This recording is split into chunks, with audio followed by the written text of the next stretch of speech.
Imagine Earth wrapped in ice. Not just the poles, but the continents, buried beneath glaciers thicker than skyscrapers. Mammoths roaming where cities will someday rise. This is not science fiction. It's Earth just 20,000 years ago. Our planet naturally cycles in and out of deep freezes called ice ages. They follow a rhythm, a kind of cosmic metronome set not by humanity, but by the orbit of our planet. Today, we're diving into the science of deep time, climate mechanics, and one of the most fascinating planetary mysteries, the orbital clockwork behind ice ages. An ice age is a long period when permanent ice exists at both poles, so technically we're still in an ice age. But when people talk about the last ice age, they're usually referring to the last glacial maximum, around 20,000 years ago. What's confusing is that ice ages contain glacial periods, when the ice expands, and interglacial periods, like now, when the ice retreats.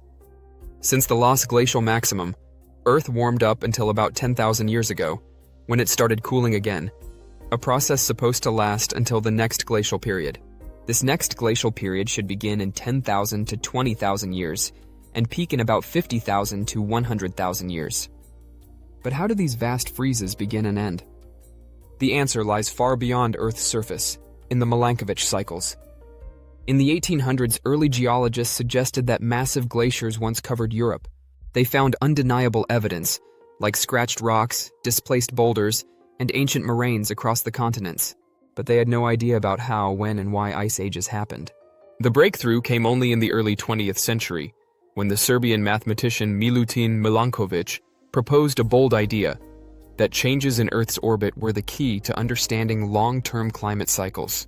Milankovitch didn't set out to solve the mystery of ice ages. He was just trying to understand how sunlight changes over time.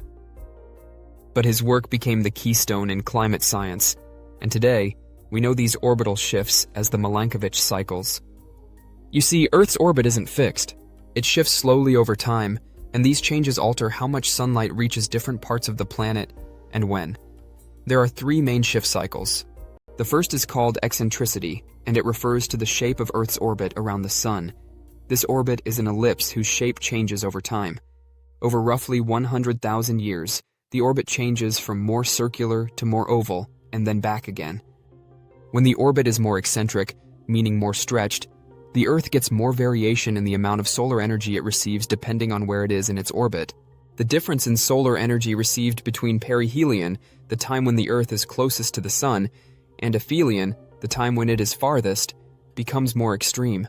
But by itself, eccentricity doesn't cause an ice age. It just modulates the strength of the other cycles. It sets the stage, so to speak. The second Milankovitch cycle refers to the tilt of Earth's axis, called obliquity. Earth is tilted on its axis by about 23.4 degrees, and that's why we have seasons. But this tilt isn't constant. Over about 41,000 years, it shifts between 22.1 and 24.5 degrees. The tilt is currently decreasing. More tilt means more extreme seasons, hotter summers and colder winters. Less tilt means milder seasons, which can allow snow and ice to accumulate year after year, especially in the higher latitudes like in Canada, Siberia, or Scandinavia, where ice ages start. The third cycle is called precession, which refers to the wobble of Earth's axis.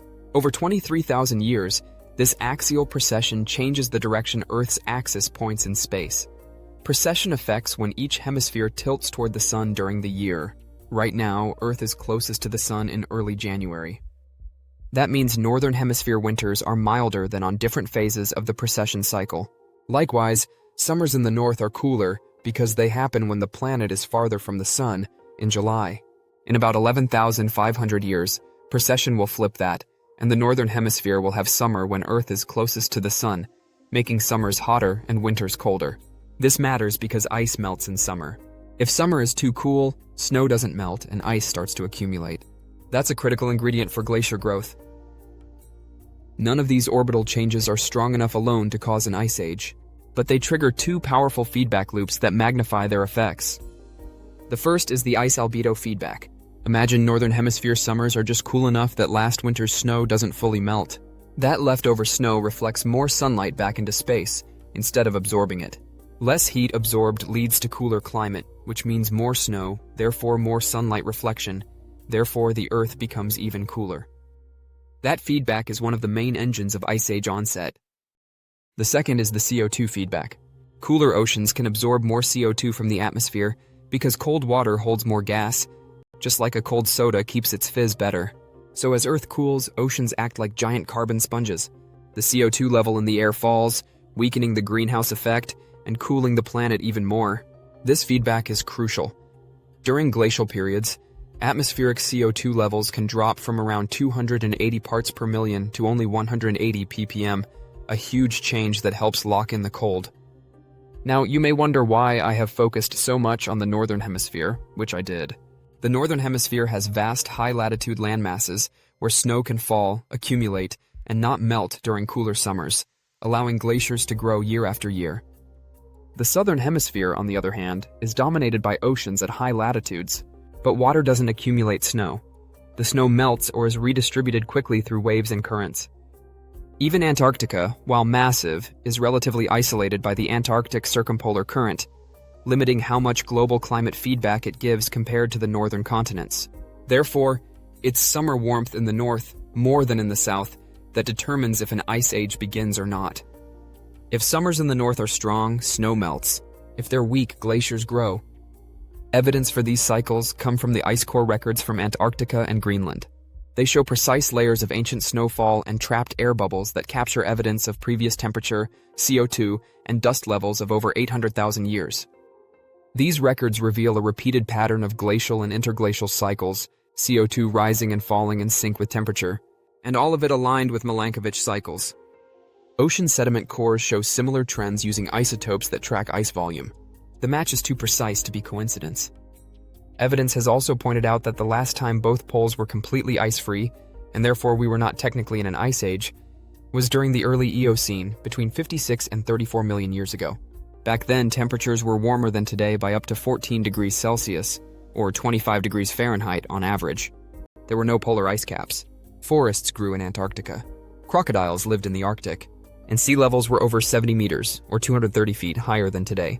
The dinosaurs were already long gone by then. The last ice-free poles happened millions of years after their extinction. Based purely on orbital mechanics, Earth should be cooling slowly toward another glacial period. But that's not happening. Instead of cooling, Earth is warming rapidly. Human emissions have overridden the natural cooling trend. Since the Industrial Revolution, we've released billions of tons of carbon into the atmosphere.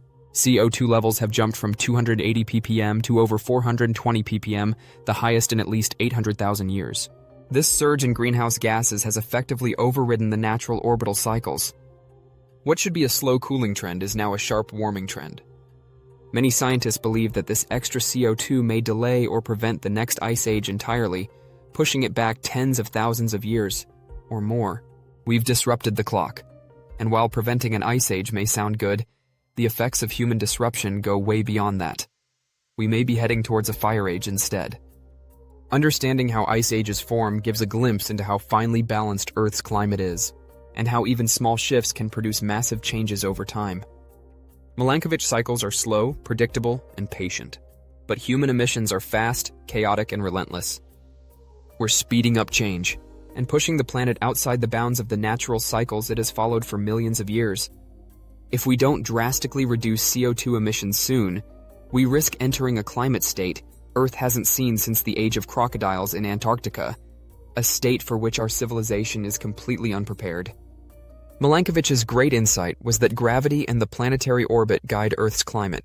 But today, the climate is being guided by us, and unless we act decisively to limit carbon emissions, we may trigger a warming spiral that reshapes life on Earth in ways we can't predict.